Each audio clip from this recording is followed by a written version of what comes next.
திரு ராதாகிருஷ்ணன், தேர்தல் நேரத்தில் மாற்றப்பட்டார்கள் அப்படிங்கிறதுனாலேயே இதுக்கு ஏதாவது உள்நோக்கம் கற்பிக்க வேண்டியது இருக்கா, இல்லை இயல்பாக நடக்க வேண்டிய ஒரு மாற்றமாக தான் அதை பார்க்கிறோம்? இல்லை, ஏதோ காலத்தில் இயல்பாக நடக்க வேண்டிய மாற்றம். திமுககாரர் எவ்வளோ கஷ்டப்பட்டாங்க.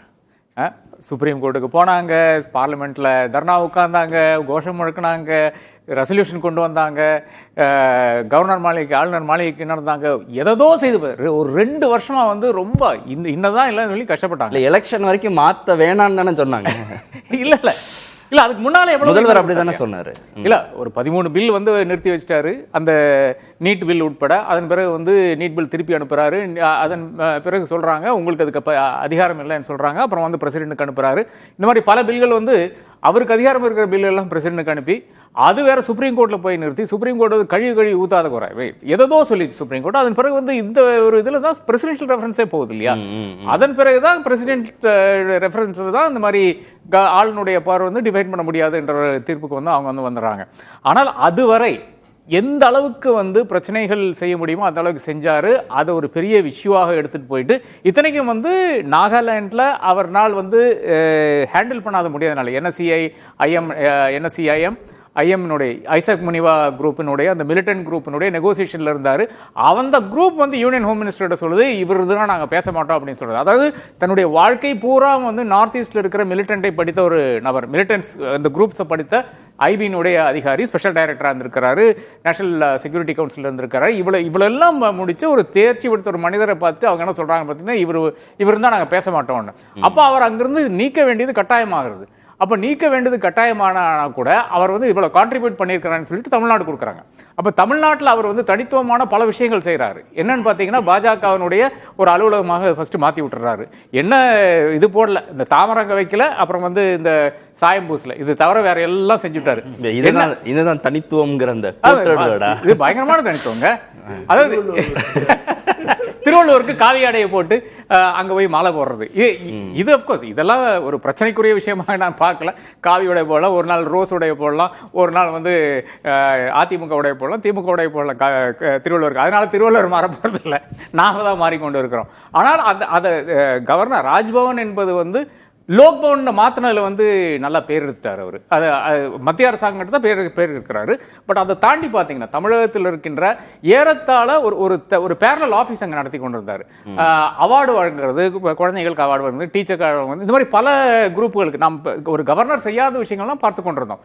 எவ்வளவோ கஷ்டப்பட்டாங்க திமுகவினர், மாத்தவே முடியாதுன்னு மேல வந்துச்சு. அப்ப நம்ம அடுத்து என்ன நினைச்சோம், டென்யூர் முடிஞ்சோன்னு அவரை மாத்திடுவாங்க அப்படின்னு சந்தோஷத்துல வந்து சரவணன் இருந்தாரு. அதுவும் நடக்கல. டென்யூர் முடிஞ்சு நின்றுட்டே இருக்காரு, இங்க மாத்தவே மாட்டேங்கிறாங்க. அப்ப அந்த அளவுக்கு ஹோல்ட் இருக்கிற ஒரு மனிதர் திடீர் என்று மாத்துறாங்க. அப்ப இதுல ஏதோ ஆனந்தா போஸனுடைய பிரச்சனை என்ன, வெஸ்ட் பெங்காலுடைய கவர்னர் பிரச்சனை என்ன, 2 பாலியல் வழக்கு. அது ஒரு பாலியல் வழக்குல வந்து பெரிய ஒரு குற்றம் அவர் செய்யறாரு. என்ன குற்றம்னு பாத்தீங்கன்னா, அது அரசியல் இட்ஸ் எ கிரிமினல் கேஸ் ஆகக்கூடிய மாறக்கூடிய குற்றம். ஆனால் கவர்னராக இருக்கனால அவர் மேல கிரிமினல் கேஸ் போட முடியாது. அதாவது அந்த பெண் வந்து ராஜ்பவனுக்குள்ளால வருகின்ற கோப்பு காட்சிகள் வந்து அந்த என்டையர் சிசிடிவி ஃபுட்டேஜ் வந்து அவர் வந்து ரிலீஸ் பண்றாரு. அப்போ அது செய்யக்கூடாது, she is in conflict with the law, செய்யக்கூடாது, அதை அவர் செய்தார். அப்போ அதுலயே வந்து பல தரப்பினர் வந்து அவருக்கு எதிராக பேசிக் கொண்டிருந்தார்கள். அவரை வந்து கட்டாயப்படுத்தி திடீரென்று ரிசைன் பண்ண வைக்கிறாங்க.